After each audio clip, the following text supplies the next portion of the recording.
When we see a series, हमारी expectations क्या होती है? Well, every series have three aspects.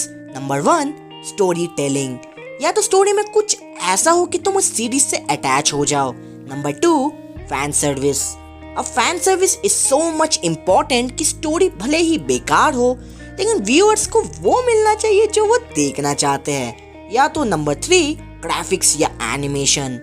Anime में एनिमेशन का रोल ही सबसे ज्यादा इम्पोर्टेंट है.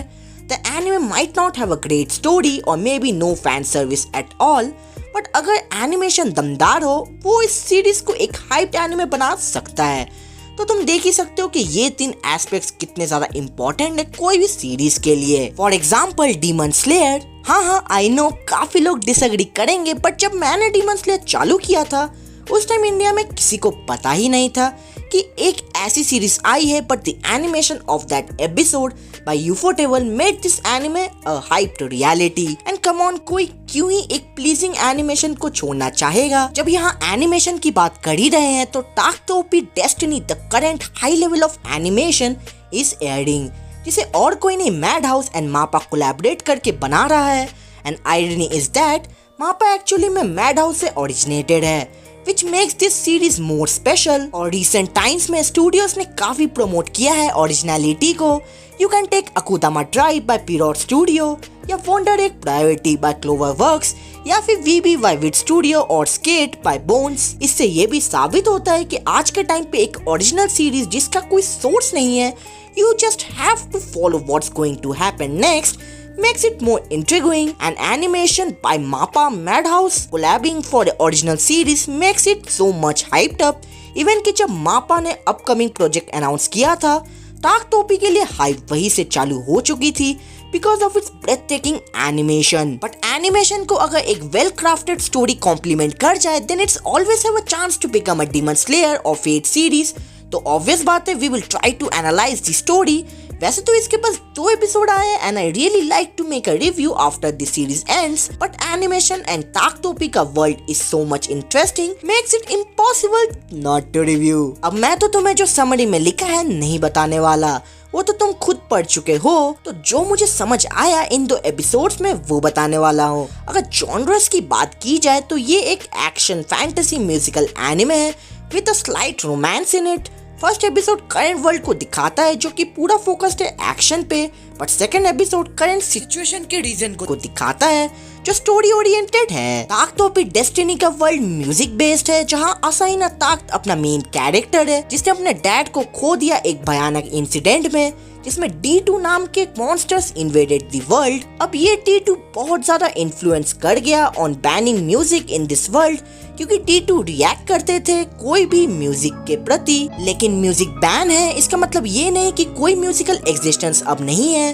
देयर आर स्पेशल वुमेन जिसके पास म्यूजिक की एक यूनिक पावर है named as music art, but ये म्यूजिक आर्ट्स कुछ भी नहीं है अगर इनको कंट्रोल करने के लिए कंडक्टर ना हो. आसाहिना ताकत के डैड एक कंडक्टर थे जो काफी फेमस थे, बट उस इंसिडेंट के बाद म्यूजिक का एग्जिस्टेंस मानो मिट गया, जिसकी वजह से ताकत पियानो घर के अंदर ही बजाया करता था accompanied by कोसेट एंड आना. आना ताकत और कोसेटे के लिए एक मदर या बड़ी बहन फिगर कुछ भी कह लो वही थी, जहाँ ताकत एक शांत लोनली शाई लड़का है जिसे बाहर की दुनिया से कोई मतलब नहीं.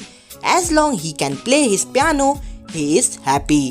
वही दूसरी ओर कोसेट एक जॉली केयरिंग सुपर एक्टिव लड़की जिसकी माँ ने उसे पियानो बजाना सिखाया था and she really likes ताक. लेकिन एक सीरीज को एक कंप्लीट स्टोरी में चेंज करने के लिए हमें चाहिए कुर्बानियाँ, जिसमें एक फेस्टिवल के दिन कोसेट ताक को फोर्स करवा के दोनों पियानो बजाते हैं and guess what? D2 appears, जिसकी वजह से कोसेट ऑलमोस्ट मर चुकी होती है. बट तभी पता चलता है कि कोसेट एक म्यूजिक आर्ट है जिसके अंदर डेस्टिनी नाम की पावर है जो कि अनलिश होती है ताकत के राइट हैंड से, और ताकत ही है डेस्टिनी यानी कोसेट का कंडक्टर. और ये सुपरनैचुरल पावर ऐसी वैसी नहीं होती है, काफी ज्यादा ब्रेथ टेकिंग येट टायरिंग है दोनों के लिए. इनफैक्ट जब ताक डेस्टिनी को लड़ने के लिए यूज करता है वो अपना राइट आर्म पूरी तरह से खो देता है. Showing sacrifices in this anime is must. और अगर कोसेट का फाइटिंग लुक की बात करूं तो शी इज डैम स्ट्रॉन्ग.